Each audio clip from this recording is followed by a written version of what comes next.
You get a raise, your income goes up, but you somehow feel more broke than ever. It feels like you're running faster on a treadmill, only to stay in the same place. This frustration isn't a personal failure.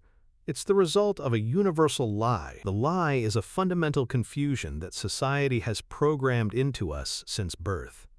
A confusion between two very different ideas, looking rich and being wealthy.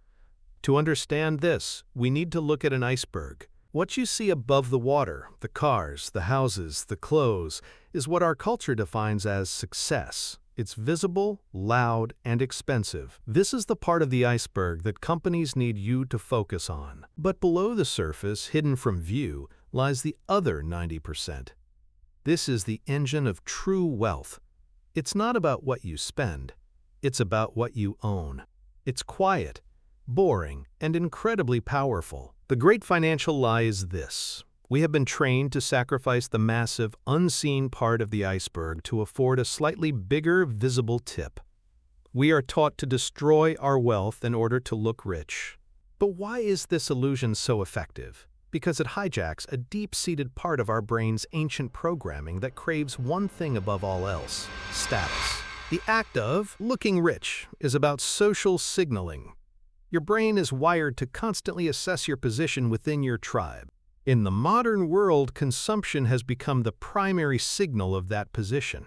It's a language of things. When you buy a luxury item, your brain doesn't see a car. It sees a broadcast to the world that you are successful and secure. This broadcast triggers a release of dopamine, a chemical reward that makes you feel good instantly. This creates a dangerous feedback loop. You feel stressed, so you buy something to signal success. You get a temporary dopamine hit, the stress fades, but your financial position worsens, leading to more stress later. It's a trap. The problem is that these signals are liabilities. They don't generate income, they consume it. Every dollar spent on the visible tip is a dollar stolen from the invisible engine of wealth below the surface.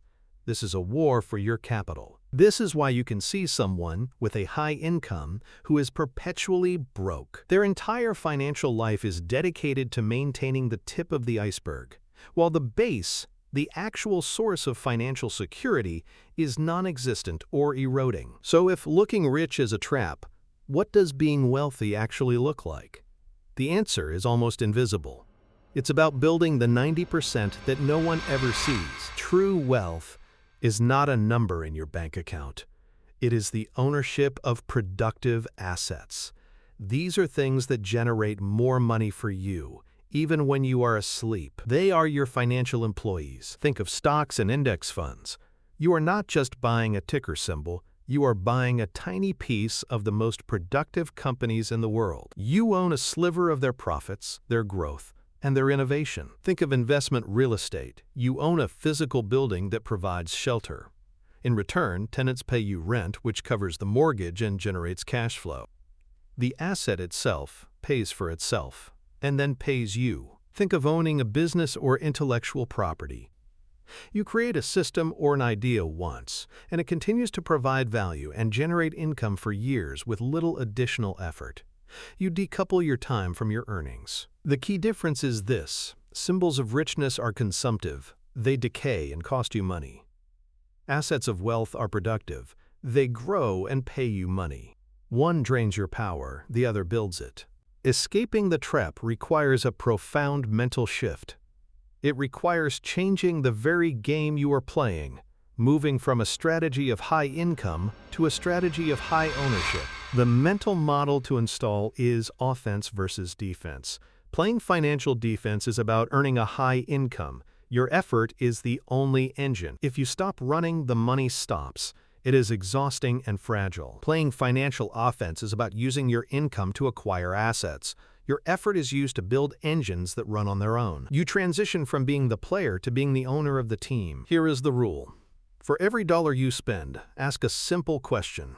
Is this buying me a liability that signals status or an asset that builds freedom? Am I decorating the tip or reinforcing the base? This doesn't mean you can't have nice things. It means the assets buy the nice things. You don't buy a luxury car with your salary. You buy it with the dividends from your stock portfolio. The system buys the symbols. This approach is slower. It's less visible. There are no dopamine hits from impressed strangers. It's a quiet, personal game of compounding. But it is the only path to genuine financial independence and peace of mind. By rejecting the lie, you are not just changing your finances, you are reclaiming your focus. You stop playing a game designed by marketers and start playing a game designed for your own freedom. But this leads to a new problem. So we've established the foundational lie. Society trains you to chase the visible symbols of wealth, keeping you trapped in a cycle of earning and spending. You are sacrificing your unseen financial engine to maintain a fragile facade. The solution is the mental shift from defense to offense. You must prioritize owning productive assets over signaling status. Your goal is not a high income, but a high degree of ownership in things that work for you. This single shift is the key to moving from feeling constantly stressed about money to feeling a sense of control and peace. You are no longer fuel for a system of consumption. You are the architect of your own freedom. But once you start playing this new game, you encounter a more subtle trap. You work hard, you earn more to buy more assets, but you still feel like you're running on a hamster wheel, just a slightly more productive one. This is not an accident. There is a multi-trillion-dollar system designed to hijack your brain's reward system and ensure that even your hard work to get ahead ultimately turns into their profits. Seeing the blueprint of this prison is the final step to escape.